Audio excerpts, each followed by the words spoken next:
Hello and welcome to News Now for Thursday, October 12th.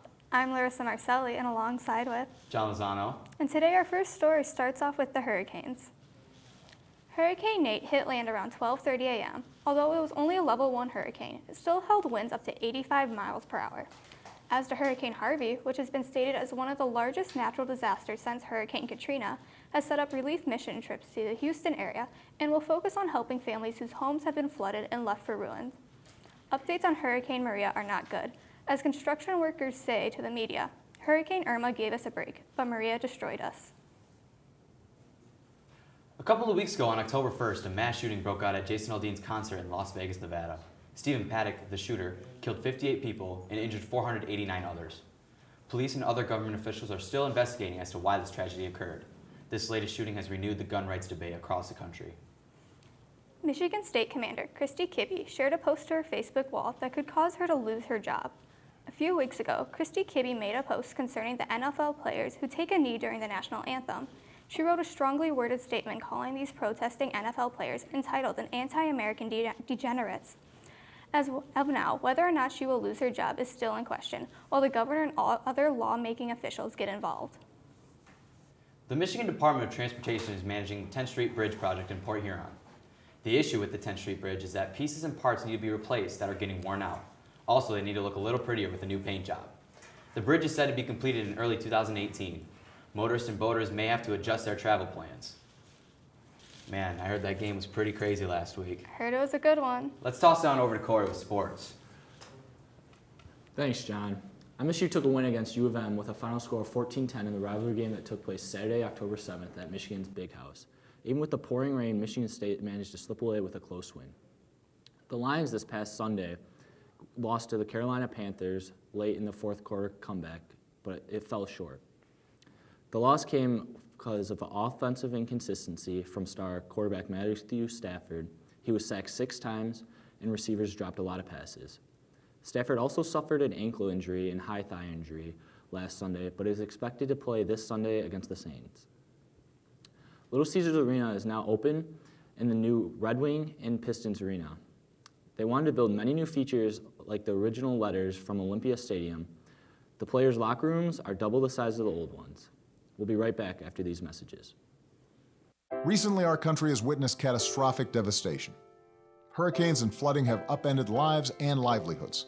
Across this great country, Americans have answered the call. That special calling that compels us, when others are down, to step up and do whatever it takes. America's at her best when, against all odds, we come together and lift each other up.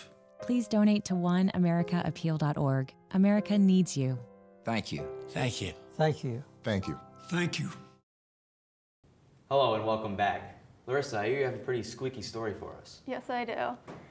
In the past week, an unnamed 8-year-old boy from Tucumán, Argentina, decided it would be a good idea to swallow a child's toy, and now he can't stop squeaking. The young boy went into the hospital for evaluation of his throat to see if the doctors could remove it. Doctors put him under local anesthesia and were able to remove the squeaker toy from the child. The boy, since the surgery, has recovered nicely. The local doctors put up a video of the child with him squeaking to warn parents and also children about swallowing things. It is a very dangerous thing to swallow, so we advise you to be careful and to stay safe.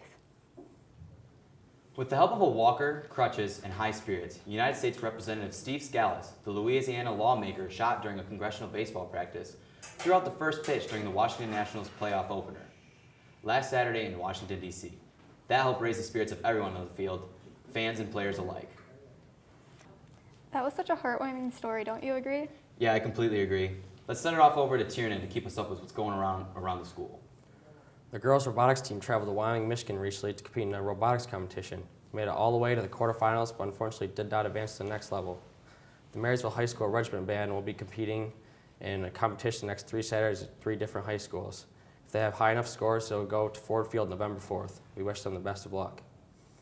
Don't forget that parent-teacher conferences are coming up at the end of this month. On October 25th, students will have a full day of school with conferences starting in the evening. Also, on the 26th and 27th, students will have half days with conferences starting in the afternoon. This is a great way for parents to converse with their child's teacher about their progress in school thus far. Hope to see you there. And we'll be back right after this break.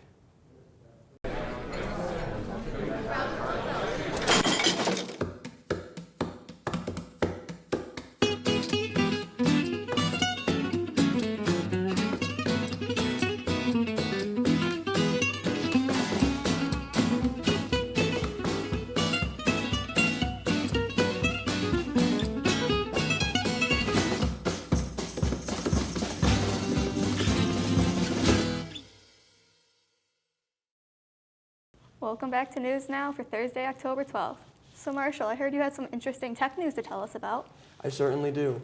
The FCC announced it has granted Google permission to deploy 30 balloons over Puerto Rico to provide emergency LTE service.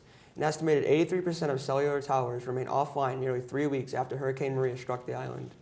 Signals travel via LTE from one balloon to another until they reach a base station. Connection to the balloons themselves is handled via Pacific antennas. Netflix, one of the most popular used TV streaming apps worldwide with 104 million users, are upping their prices a bit. Starting October 19th, the price changes will be in full swing. The premium plan has gone from $11.99 to $13.99. The standard plan has gone from $9.99 to $10.99, and the basic plan is staying the same at $7.99. Across the country, cities are doing creative things to host a second Amazon headquarters. Cities are offering big tax breaks, giant cacti, and even a city offered a whole plot of land that will be named the City of Amazon. Cities are doing big hopes to bring 50,000 jobs to their city, as well as an astounding amount of revenue. Can't believe Netflix would up those prices like that. I know. I'm still gonna use it though. Gotta see Stranger Things. So let's go to Amariah for some entertainment news. Thanks, Larissa. On October 1st, Jason Aldean was performing at the Route 91 Harvest Festival on the Las Vegas Strip when a sniper opened fire.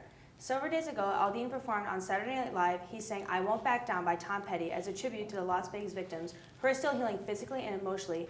Many say it's a sign that America will stay strong. For other entertainment news, Daddy's Home 2 is coming out on November 10th, starring fan favorite Mark Wahlberg and Will Ferrell, where they try to make the best Christmas possible for their children. On October 27th, Thanks for Your Service comes out starring Miles Teller, where he battles to readjust his civilian life. Don't forget to attend your local movie theater. In Grand Rapids, Michigan, there is an annual art competition called Art Prize, which anyone can enter any kind of medium art they would like. The art pieces are displayed throughout downtown Grand Rapids, and it attracts over 500,000 visitors. Recently, they announced the 2017 winner, who made a portrait of Abraham Lincoln and entirely out of pennies and won $200,000. Wow, I bet that portrait was beautiful. I really want to see it. Well, thank you for joining us for News Now for Thursday, October 12th. We hope to see you soon.